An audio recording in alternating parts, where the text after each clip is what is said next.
umaga. Grabe. Kapansin nyo, nauulanan na yung aking baby dahil may bagyo ngayong araw na to. Pero kahit bagyo man, hindi pa rin cancel ang trabaho dahil malakas ang trabaho kaysa sa bagyo. Ngayon,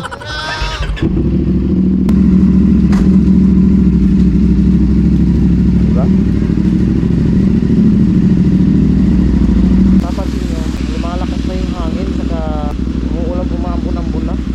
Siguro naman nakahanda na ang lahat para lumikas sa mga lugar na bahayin, tabing dagat. Sana guys, mag-ingat kayong lahat. Maaari lumikas na kayo para ligtas na po. Baka ika-cancel ngayon yung trabaho namin dahil bagyo nga, papauwi na yung mga tao. Malalaman natin yung mamaya kung makakauwi din. Tara, samahan niyo ako guys sa trabaho.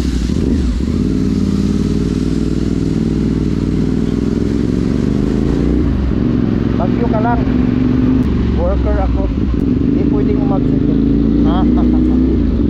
Nagagalit yung boss. Hindi ko pwedeng isara yung ano dahil pag kasalita ako, di maririnig ng kanila. Wala akong mic eh.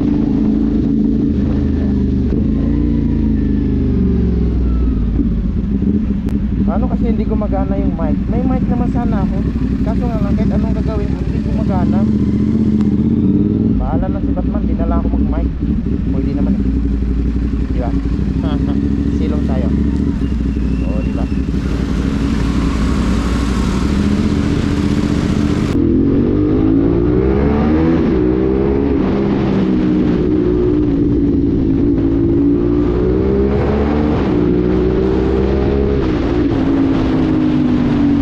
Dahil di tayo mayaman, pagtiis kayo sa bagyo, ulan, pasok ka pa rin. Yun ang reality pag pobre talaga. So pobre tayo dahil pumasok tayo kahit umulan eh, may bagyo, diba? Kawawa ang pobre talaga. So lahat ng mga pobre guys, no, siguro lahat lang ng pobre nakaka-relate kung bakit kailangan pa rin pumasok kahit bagyo. Diba? So dahil tayo nangangarap pa rin tayo na magka-income tayo kahit umuulan, may bagyo pa. Ano nangyari dyan?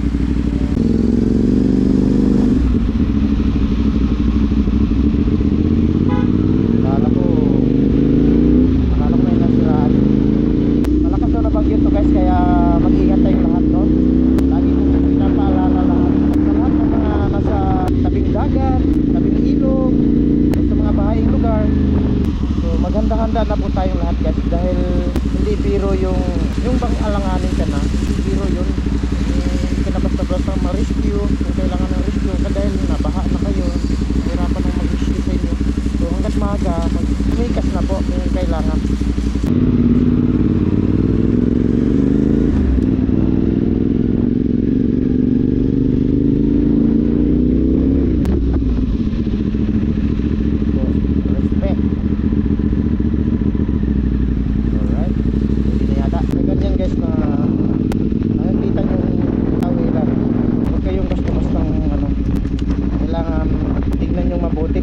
Tatawid, hindi natin pwedeng baliwalain yung mga ganyang sign dahil tayo pa rin yung lugi pag nakasagasa tayo dyan, lugi pa rin tayo.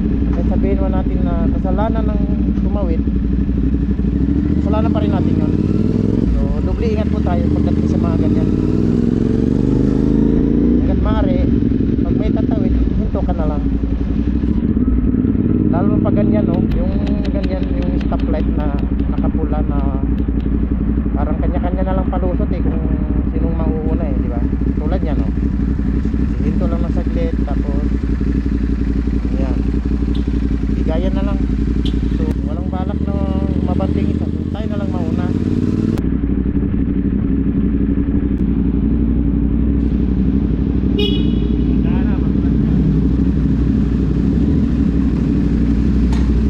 Natin yung guard na yun.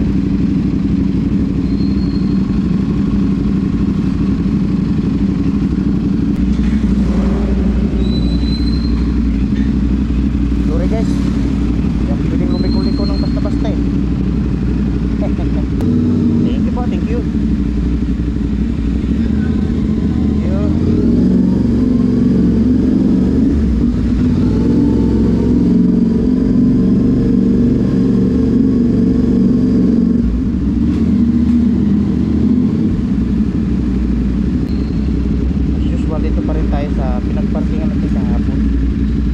Ayan, oh. Ito na po yung ating motor. Sabak na naman sa ulan. 2,000 years later. So ayun na guys, pauwi na tayo. Ito na yung resulta sa ulap tayo ng umaga, oh. Ayun, oh. Ang dungis na naman. Walang ulan, no? Napapansin ko walang ulan ngayon, eh.